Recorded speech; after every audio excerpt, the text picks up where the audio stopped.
ఆహారం మింగడానికి 2, 3 కారణాలు ఇబ్బందుల్లో రావడానికి మెయిన్‌గా 2, 3 కారణాలు ఉంటాయండి. ఒకటి మనం నోటి నుంచి ఆహారం గొట్టం ఓసోఫేగస్ అంటారు. నోటి నుంచి ఇక్కడి వరకు ఒకటే గొట్టం ఉండి అక్కడి నుంచి గాలి తీసుకోవడానికి ఒక సెపరేట్ గొట్టం.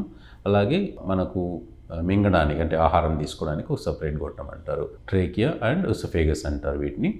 ఈ మార్గంలో ఎక్కడ అబ్‌స్ట్రక్షన్ వచ్చినా గానీ మింగడానికి సమస్యలు అనేవి జరుగుతూ ఉంటాయండి. ఎందుకు అంటే చిన్న పిల్లల్లో ముఖ్యంగా టాన్సిల్స్ ఎన్లార్జ్ అయినప్పుడు కానీ అలాగే అలర్జీ ఉన్న వాళ్ళలో నోస్ బ్లాక్ అవుతూ ఉంటుంది. ముక్కు వెనక మనకు టాన్సిల్స్ లాగే ఒక చిన్న గడ్డ ఉంటుంది, అడినాయిడ్ అంటారండి. ఇవన్నీ కూడా మనకి ఆ మార్గాన్ని క్లోజ్ చేస్తూ ఉంటాయి, అబ్స్ట్రక్షన్ అంటారు. ఈ అబ్స్ట్రక్షన్ వచ్చినప్పుడు చిన్నపిల్లలు మింగడానికి ఇబ్బంది పడుతూ ఉంటారండి. జనరల్గా ఈ అడినాయిడ్ ఎన్లార్జ్మెంట్ ఉన్నప్పుడు కానీ లేదా టాన్సిల్ ఎన్లార్జ్ ఉన్నప్పుడు కానీ సర్జరీ ద్వారా దాన్ని తీసేస్తే చాలా వరకు పిల్లలు మింగడంలో ఆహారం తీసుకోవడంలో ఇబ్బందిని అధిగమిస్తారు. పెద్దవాళ్ళల్లో మనకి నాలుకకు సంబంధించినటువంటి ఏదైనా గడ్డలు కానీ, నాలుక వెనక భాగంలో ఓరోఫారింగ్స్లో కానీ, లారింగోఫారింగ్స్లో కానీ, అలాగే ఇసోఫేగస్ అంటాము, ఎంట్రీ పాయింట్ ఉంటుంది మనకి, క్రికోఫారింగ్స్ లేదా అన్నం తినే గొట్టంలో ఎటువంటి గడ్డలు కానీ వచ్చినప్పుడు ఇలా మింగడానికి ఇబ్బంది అవుతుందండి. ఇంకొకటి కామన్గా చూస్తూ ఉంటాం గ్యాస్ట్రిక్ ఇష్యూస్ అనమాట.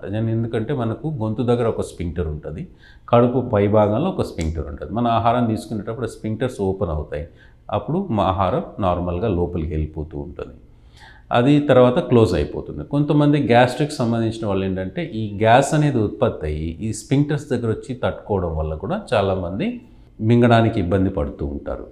కొంతమంది లేడీస్లో అనీమియా వల్ల అంటే రక్తహీనత వల్ల వాళ్ళకి ఎటువంటి అబ్స్ట్రక్షన్ లేకపోయినా కానీ, గాలి తీసుకోవడానికి లేదా అన్నం తినడానికి ఎటువంటి అబ్స్ట్రక్షన్ లేకపోయినా కానీ వాళ్ళకి ఏదో తట్టుకున్నట్టు, ఆహారం మింగడానికి ఇబ్బంది పడుతున్నట్టు ఫీల్ అవుతుంటారు. దాన్ని గ్లోబస్ సెన్సేషన్ అంటారు. అంటే ఫాల్స్ సెన్సేషన్, నార్మల్గా ఉన్నా కానీ వాళ్ళకి ఆ రక్తహీనత వల్ల ఆ ఫీలింగ్ అనేది కలుగుతూ ఉంటుంది.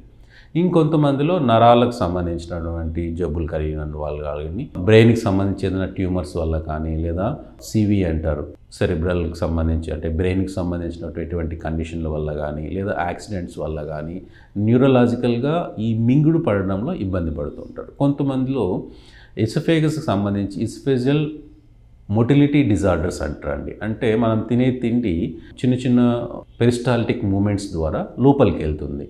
అలా వెళ్ళాలి అంటే మనకు ఆ బాడీకి సంబంధించినటువంటి న్యూరల్ సిస్టమ్ ప్రాపర్గా వర్క్ చేయాల్సి ఉంటుంది. అలా ప్రాపర్గా వర్క్ చేయని వాళ్ళల్లో కూడా ఆ పెరిస్టాల్టిక్ మూమెంట్స్ తగ్గిపోవడం వల్ల కూడా మింగడంలో ఇబ్బంది కలుగుతూ ఉంటుంది. దీన్ని ప్రాపర్గా ఎవాల్యుయేట్ చేసుకొని అవసరమైనటువంటి ఇన్వెస్టిగేషన్స్ తీసుకొని దానికి సంబంధించినటువంటి చికిత్స తీసుకోవడం ద్వారా కూడా మనం దీన్ని అధిగమించవచ్చండి.